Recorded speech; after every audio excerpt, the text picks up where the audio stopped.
Chairman Rafiqul জমি জমা আমাদের হস্তান্তরভাবে খাচ্ছে, জমি ভূমিদস্যু আর কি জমি দখল করে কাপড়ে তাকে চর মারছিল। গোবিন্দগঞ্জ নিয়ে গেল স্বাস্থ্য কমপ্লেক্সে, সেটা আবার পরে গোবিন্দগঞ্জ লেয়নি, তার লিয়ে গেছে জিয়া রহমান মেডিকেলে বগুড়া। আমার জমি জমা গুলো লুটপাট করছে। আমার দাদির সম্পদ আছে 150 বিঘা সম্পদ, ওই মুসলিম আবার চাষাবাদ করে খায়। দর্শক মন্ডলী, আসসালামু আলাইকুম। আমি এখন আছি গাইবান্ধা জেলার গোবিন্দগঞ্জ থানার বিরাট বাজার এলাকায়, এবং আমি এই যে জায়গাটা, এটা হচ্ছে সাঁওতালপাড়া নামে পরিচিত। এবং এই সাঁওতালপাড়ায় এসে যে বিষয়গুলো দেখলাম, যে বাংলাদেশের সংখ্যালঘু বলতে আমরা যাদেরকে বুঝি, তাদের যদি শীর্ষে ফেলা হয় তাহলে কি এই সাঁওতাল এই ধরনের লোকগুলোকে ফেলা হয়। এবং তারা আমাকে বিভিন্ন তাদের অধিকার বিষয়ে কথাবার্তা বললো। তো সেই সাথে আমরা দেখলাম যে তারা একটা দেশের নাগরিক হিসেবে যে যে অধিকারগুলো পাওয়ার কথা, তারা সেভাবে অধিকার পাচ্ছে না। এবং বিশেষ করে তাদের সম্পত্তিগুলো যখন অন্য এক দল বাজেয়াপ্ত করে, এবং তাদের যে অধিকারগুলো পাওয়ার কথা, অর্থাৎ শিক্ষা, স্বাস্থ্য, এছাড়াও বিভিন্ন একটা দেশের নাগরিক হয়ে পাওয়ার কথা, তারা কিন্তু সেভাবে পাচ্ছে না। তাদের কথাটা হচ্ছে যে আমরা হাইকোর্টের রায়ের মাধ্যমে নিজের যে জমিগুলো এগুলো পাওয়া যাওয়ার চেষ্টা করতেছি, কিন্তু তাদের পক্ষে কেউ দাঁড়াচ্ছে না, বা তাদের যে শক্তিমত্তা তারা ওইভাবে প্রদর্শন করতে পারতেছে না। তবে সবথেকে এখানে যে ভালো একটা বিষয়টা লাগলো, যে এই জায়গাটায় হিন্দু, মুসলমান, সাঁওতাল একসাথে থাকে নাকি চাচি? তো এখানে আমি মানুষের সাথে জিজ্ঞেস করলাম যে তাদের মধ্যে কোনো সমস্যা হয় কিনা। তো সবাই বললো যে সবাই মিলেমিশে থাকে, এখানে কোনো সমস্যা হয় না। যাক, এটা অনেক ভালো লাগলো। তবে চাচি, আসলে কি সাঁওতালদের জমিগুলো কি বাজেয়াপ্ত করা হয়েছে?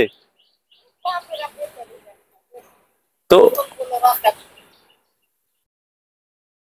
আসলে কি মানে আমি এই বিষয়টা আসলে এখন মানে মানে বুঝতেছি না যে আসলে কি। ভালো আছেন? আর কিছু বলবেন? হ্যাঁ কাকা, আসেন। কাকা, আমি হচ্ছে আপনার সাঁওতালপাড়ার মধ্যে ঢুকছিলাম কাকা, আদিবাসী, হ্যাঁ হ্যাঁ আদিবাসীর মধ্যে ঢুকছিলাম। তো ওনাদের কথাটা হচ্ছে যে ওনারা যে জমিগুলো পাওয়ার কথা, সংখ্যালঘু, হ্যাঁ যে জমিগুলো পাওয়ার কথা তাদেরকে দেওয়া হচ্ছে না। তো এই বিষয়টা আসলে কি কতটুকু সত্য বা কতটুকু আমি বিষয় সত্য মিথ্যা কোনো কাউকে বলা যাবে না। আমাদের রফিকুল চেয়ারম্যান যে প্রশাসনের শাসনের লোক কিন্তু বৈধভাবে আচরণ ব্যবহার করছে। এই মুহূর্তে তার কাছে শুনতে পারবেন, জনগণের কাছে শুনতে পারবেন যে চেয়ারম্যান বাংলাদেশের সরকার অনুমতি দিয়েছে যে আমাদের বাড়িপত্র উদাহ করার চিন্তা ভাবনা ছিল, কিন্তু সে নিয়ে প্রতিবেদন করছে এখনো। সমাজের সংখ্যালঘু এই পাড়া আদিবাসী বন্ধুরা, হিন্দু বৌদ্ধ খ্রিস্টান সবার উপর নিম্ন চাপ সৃষ্টি করেছিল এই লোক। না, এটা তো ঠিক না কাকা, এটাও সংখ্যালঘু তো এই ধরনের চাপটা করা ঠিক না। তো আমি ওই যে ওই পাড়ায় একজন লোক বললো যে উনি সাঁওতাল আদিবাসী হওয়ার ফলে নাকি ওনার জমিতে যেন পাইন না দেয়, এই জন্য ডিপ বন্ধ করতে বললো। তো এই বিষয়টা সত্যি কথা আসলে খারাপ। ডিপ, এই ডিপের বিষয় হচ্ছে কি, সামনে ডিপ গভীর নলকূপের ডিপ হলো আল্লাহ প্রশ্ন, আর এই ডিপের প্রশ্ন আলাদা। তাহলে বাংলাদেশ সরকার অনুমতি দিয়েছে যে এই ডিপ রাজা বিরাট যে কটা আছে সম্পূর্ণ হলো রাজার লক্ষ্যের জিনিস। সে রাজার লক্ষ্য তো এমন ভাবে লোক করেছে যে অবৈধ আচরণ করে ব্যবহার করে খাচ্ছে। এখন সেই বাঙালি, বৌদ্ধ, খ্রিস্টান ওরা নিম্ন শ্রেণীর লোক পড়ে গেছে এখনো বর্তমান। আর ডিবের হিসাব, ওই গভীর নলকূপের ডিবের হিসাব ওরা হলো আমরা নিষেধ করেছি যে ভাই আমার জমি বাপদা 14 বছর আমরা খাই, এই জমিটা জল দেবেন না, এখনো দেয়নি। আমরা আবাদ পানি লোক।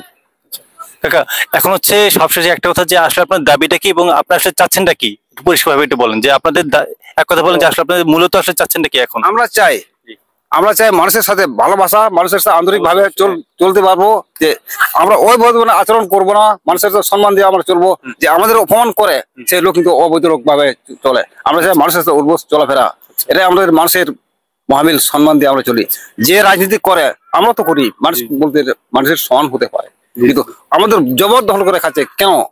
আমরা বিচার চাই। আচ্ছা, জবরদখল করে খাচ্ছে বলতে আপনি মূলত চেয়ারম্যান কি বলতেছেন? আচ্ছা, তার মানে উনি এই দখলগুলো করে করে খাচ্ছে। চেয়ারম্যান দখল, রফিকুল চেয়ারম্যান দখল করে খাচ্ছে, তাছাড়া আর কেউ না, সব দোষ হচ্ছে মানে চেয়ারম্যানের, সব সম্পূর্ণ চেয়ারম্যান। আচ্ছা আচ্ছা, ঠিক আছে। বাংলাদেশের মধ্যে আমাদের এই ইউনিয়ন ভিত্তিতে এমন লোক নাই যে পাশাপাশি গ্রামের লোক আছে সবাই আমাদেরকে ভালোবাসে, কিন্তু এই রফিকুল চেয়ারম্যান ওর বাপ হাকিম মন্ডল গরু ওর বাড়ি পর্যন্ত দেখলেই ভিতরে ঘর আছে, মানুষ ভয়ে ঢুকতে পারে না। এখন চোরের মন পুলিশ করে, এখনো পুলিশ পর্যন্ত আউট করে দিয়েছে। সেই হলো রফিকুল বাপ হাকিম মন্ডল চেয়ারম্যান। পাশাপাশি এদের ঘর আছে না, এই ঘর, এটাও ওই ঘর, সম্পূর্ণ আদিবাসী গ্রামে ওই দখল করে খাচ্ছে এখনো। আমরা আদিবাসী সমাজ লোক হিসেবে আমাদের কিন্তু অনেক কিছু ক্ষতি হয়েছে ভাই। মানুষের অবিশ্বাস নয়, শুনতে পারেন, জনগণের কাছে শুনতে পারেন যে কাকা, ঠিক আছে, ওই পাশে থেকেও লোকজন বললো যে আসলে ওই রফিকুল চেয়ারম্যান দায়ী। তো কাজটা আসলেও সত্যি কথা আসলে অনেক নিন্দনীয় এবং একটা খারাপ কাজ। এবং যাই হোক কাকা, আপনারা এখানে বিভিন্ন শ্রেণী পেশা মানুষ থাকেন, আপনারা সব মিলেমিশে থাকবেন, ভালোবাসা, হিন্দু মুসলমান আদিবাসী সবাই আপনারা ভালোবাসায় নিয়ে থাকবেন। আমরা চাই না যে কোনো সংঘর্ষ হোক কাকা। আমরা চাই ভালোবাসে, হ্যাঁ কাকা, ঠিক। কিন্তু এখনো আমরা চাই ভালোবাসতে, কিন্তু এই রফিকুল চেয়ারম্যান বাপ এই যে মাদ্রাসা কে করছে?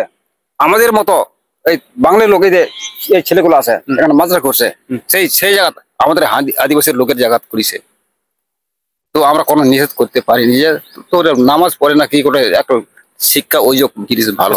মানে আপনি বলতে চাচ্ছেন যে হচ্ছে এই যে মাদ্রাসাটা দিছে এটা হচ্ছে মানে আপনাদের জায়গায়? আমাদের জায়গায়। আচ্ছা। ওই রফিকুল ওর বাপের জায়গা, রফিকুলের চেয়ারম্যানের জায়গা, কিন্তু আমাদের ব্রিগেড জি আমরা বাদ দিতে চাই। অবশ্যই ওনারা দল করে খাচ্ছে এখনো। আচ্ছা, তার আপনি বলতে চাচ্ছেন যে এই মাদ্রাসাটা হচ্ছে মানে জবরদল করে খাচ্ছে? এখনো আছে। আচ্ছা আচ্ছা, ঠিক আছে কাকা।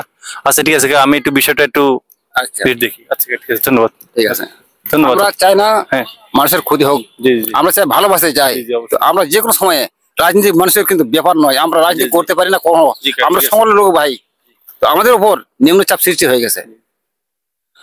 আচ্ছা ঠিক আছে, তো এটা হচ্ছে সাঁওতালপাড়া রাজা বিরাট বাজার সাঁওতালপাড়ার সর্বশেষ আপডেট। তো কাকা, এই বিষয়টা নিয়ে আমি আরো বিস্তারিত জানার চেষ্টা করবো যে আসলে সত্য মিথ্যা কোনটা। এবং তবে অবশ্যই করেন। ঠিক আছে কাকা, তবে সবশেষ একটা জিনিসই আমরা চাই, যেন সবার যেটা অধিকার সবার জন্য সেটা পায়। অধিকার পায়। ঠিক আছে, ঠিক আছে কাকা, ধন্যবাদ আপনাকে। ঠিক আছে।